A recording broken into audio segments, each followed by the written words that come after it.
Back to ಕನಸಿನ ಹೆಜ್ಜೆ YouTube channel. So ಇವತ್ತು ನಾನು ಮಂಗಳೂರಲ್ಲಿ ಫೇಮಸ್ ಆಗಿ ಸಿಗುವಂಥದ್ದು ಅಂತ ಹೇಳಿದ್ರೆ ಫಿಶ್. ಸೊ ಅದರಲ್ಲಿ ನಾನು ಒಣ ಮೀನಲ್ಲಿ ಎಟ್ಟಿ ಚಟ್ನಿ ಮಾಡುವುದು ಹೇಗೆ ಅಂತ ನೋಡೋಣ ಬನ್ನಿ. ಎಟ್ಟಿ ಚಟ್ನಿ ಅಂದರೆ ಗೊತ್ತಾಗಿಲ್ವಾ? ಸಿಗಡಿನ ನಾವಿಲ್ಲಿ ಎಟ್ಟಿ ಅಂತ ಹೇಳ್ತೀವಿ ಮಂಗಳೂರಲ್ಲಿ. ಹೇಗೂ ಮಳೆಗಾಲ ಸ್ಟಾರ್ಟ್ ಆಯಿತು, ನಮ್ಮ ಕಡೆ ಎಲ್ಲ ಎಂತ ಮಾಡ್ತಾರೆ ಅಂತ ಹೇಳಿದ್ರೆ ಒಣ ಮೀನೆಲ್ಲ ಸ್ಟೋರೇಜ್ ಮಾಡಿ ಇಟ್ಕೊಳ್ತಾರೆ. ಯಾಕಂದರೆ ಇನ್ನು ಮುಂದೆ ಫಿಶ್ ಎಲ್ಲ ಅಷ್ಟು ಜಾಸ್ತಿ ಸಿಗುದಿಲ್ಲ. ಸೊ ಹಾಗಾಗಿ ಸೊ ಇವತ್ತು ಎಟ್ಟಿ ಚಟ್ನಿ ಗಂಜಿ ಜೊತೆ ಎಷ್ಟು ಟೇಸ್ಟಿಯಾಗಿರುತ್ತೆ ಅಂತ ನೋಡೋಣ. ಈ ವಿಡಿಯೋ ನಿಮಗೆ ಇಷ್ಟ ಆಗಿದೆ ಒಂದು ಲೈಕ್ ಕೊಡಿ, ಹಾಗೆ ಸಬ್ಸ್ಕ್ರೈಬ್ ಮಾಡಿ ನನ್ನ ಚಾನಲನ್ನು ನಿಮ್ಮ ಫ್ರೆಂಡ್ಸ್ಗೆ ಶೇರ್ ಮಾಡಿ. ಇಲ್ಲಿ ನಾನು ಚಟ್ನಿಗೆ ಬಳ್ಳಿ ಮೆಣಸು ತೊಗೊಂಡಿದ್ದೇನೆ. 10ರಿಂದ 12ರಷ್ಟು ಬಳ್ಳಿ ಮೆಣಸು ತೊಗೊಂಡಿದ್ದೇನೆ. ಆನಂತರ 1 ಚಿಟಿಕೆಯಷ್ಟು ಅರಿಶಿನ, ಗಿಡ್ಡ ಮೆಣಸು ತೊಗೊಂಡಿದ್ದೀನಿ, ಒಂದು 10 ತೊಗೊಂಡಿದ್ದೀನಿ. ಆನಂತರ ಸ್ವಲ್ಪ ಹುಳಿ, 1 ನೀರುಳ್ಳಿ, ಕಲ್ಲುಪ್ಪು, ಆನಂತರ ಬೆಳ್ಳುಳ್ಳಿ. ಆನಂತರ ಇಲ್ಲಿ ನಾನು 1 ತೆಂಗಿನಕಾಯಿ ತೊಗೊಂಡಿದ್ದೇನೆ. ಚಟ್ನಿಗೆ ಮೇನಾಗಿ ಬೇಕಿರೋದು ಎಟ್ಟಿ. ಸೊ ಇಲ್ಲಿ ನಾನು ಒಣ ಮೀನು ಅಂದರೆ ಸಿಗಡಿ ತೊಗೊಂಡಿದ್ದೀನಿ. ಆನಂತರ ತೊಗೊಂಡಿರುವಂಥ ಐಟಮಲ್ಲಿ ನಾನು ಕೆಲವೊಂದನ್ನು ಹುರಿತಾ ಇದ್ದೀನಿ. ಅಂದರೆ 2 ಬಗೆಯ ಮೆಣಸಿದೆಯಲ್ಲ ಅದನ್ನು ಹುರಿತಿದ್ದೇನೆ. ಆನಂತರ ಬೆಳ್ಳುಳ್ಳಿ, ಇದಿಷ್ಟನ್ನು ಚೆನ್ನಾಗಿ ಹುರಿಬೇಕು.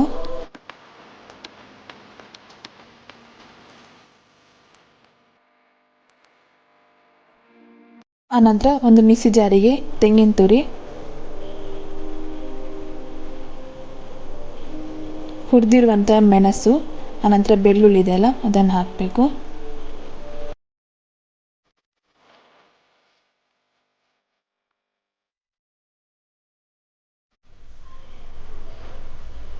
ಸ್ವಲ್ಪ ಹುಳಿ, ಕಲ್ಲುಪ್ಪು, ಆನಂತರ 1 ಚಿಟಿಕೆಯಷ್ಟು ಅರಿಶಿನ.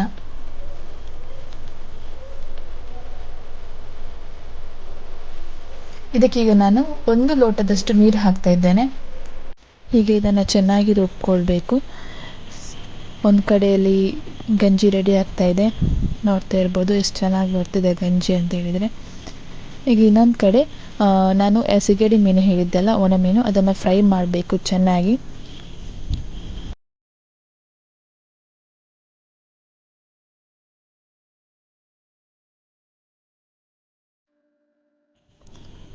ಮಸಾಲ ನೋಡಿ ಈ ಟೈಪ್ ಬಂದರೆ ಸಾಕು, ಒಂದು ಸ್ವಲ್ಪ ತರಿಯಾಗಿ ಬಂದರೆ ಸಾಕು. ಚಟ್ನಿಗೆ ಅಷ್ಟೇ ಬೇಕಿರೋದು. ಇಲ್ಲಿ ನಾನು ಹುರಿದಿರುವಂಥ ಒಣ ಮೀನಿದ್ದೆಲ್ಲ ಅದರಲ್ಲಿ ಸ್ವಲ್ಪ ಕಸ ಏನಾದರೂ ಇದ್ದರೆ ಅದನ್ನು ತೆಗಿಬೋದು. ಇದು ಫ್ರೆಶ್ ಆಗಿರುತ್ತೆ, ಯಾಕಂತೇಳಿದರೆ ಮಾರ್ಕೆಟಲ್ಲಿ ಸಿಗೋದ್ರಲ್ಲಿ ಒಳ್ಳೆ ಕ್ಲೀನಾಗಿ ಇರುತ್ತದೆ. ಆದರೆ ಅದರಲ್ಲಿ ಸ್ವಲ್ಪ ಮಣ್ಣು ಕಲ್ಲು ಏನಾದಿದೆ ಸ್ವಲ್ಪ ನೋಡ್ಕೊಳ್ಬೇಕು ಇದೆಯಾ ಅಂತ ಹೇಳ್ಕೊಂಡು. ಆನಂತರ ಇದನ್ನು ಮಸಾಲೆಗೆ ಹಾಕಿ ಚೆನ್ನಾಗಿ ಮಿಕ್ಸ್ ಮಾಡಿದರೆ ಸಾಕು. ಊಟ ಮಾಡೋ ಹೊತ್ತಲ್ಲಿ ಸ್ವಲ್ಪ ನೀರುಳ್ಳಿ ಎಲ್ಲ ಹಾಕ್ಕೊಂಡು ತಿಂದರೆ ಇನ್ನೂ ಚೆನ್ನಾಗಿರ್ತದೆ.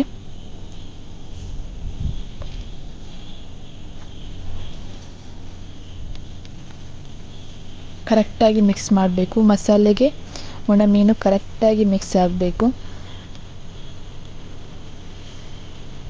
ನೋಡ್ತಾ ಇದ್ದೀರಲ್ವ ಎಷ್ಟು ಚೆನ್ನಾಗಿ ಬರ್ತಿದೆ ಅಂತೇಳಿದರೆ.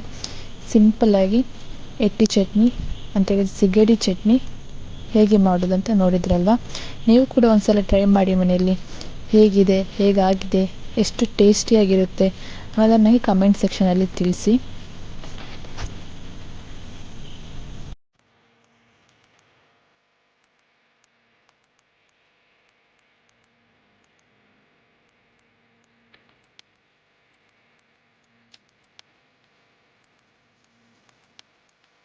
ಈಗ ಇದನ್ನು ಸ್ವಲ್ಪ ಚಟ್ನಿ ತಗೊಂಡು ಸ್ವಲ್ಪ ನೀರುಳ್ಳಿ ಕೂಡ ಸೇರಿಸ್ಕೊಂಡು ಗಂಜಿ ಜೊತೆ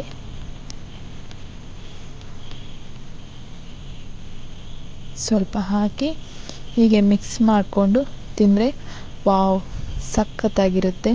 ನೀವು ಕೂಡ ಒಂದ್ಸಲ ಟ್ರೈ ಮಾಡಿ ಮನೆಯಲ್ಲಿ. ಇವತ್ತಿನ ವಿಡಿಯೋ ನಿಮಗೆ ಇಷ್ಟ ಆಗಿದರೆ ಒಂದು ಲೈಕ್ ಕೊಡಿ, ಹಾಗೆ ಶೇರ್ ಮಾಡಿ, ಸೈಡಲ್ಲಿರೋ ಬೆಲ್ ಬಟನ್ ಒತ್ತಿ, ಸಬ್ಸ್ಕ್ರೈಬ್ ಮಾಡೋದನ್ನು ಮಾತ್ರ ಮರಿಬೇಡಿ.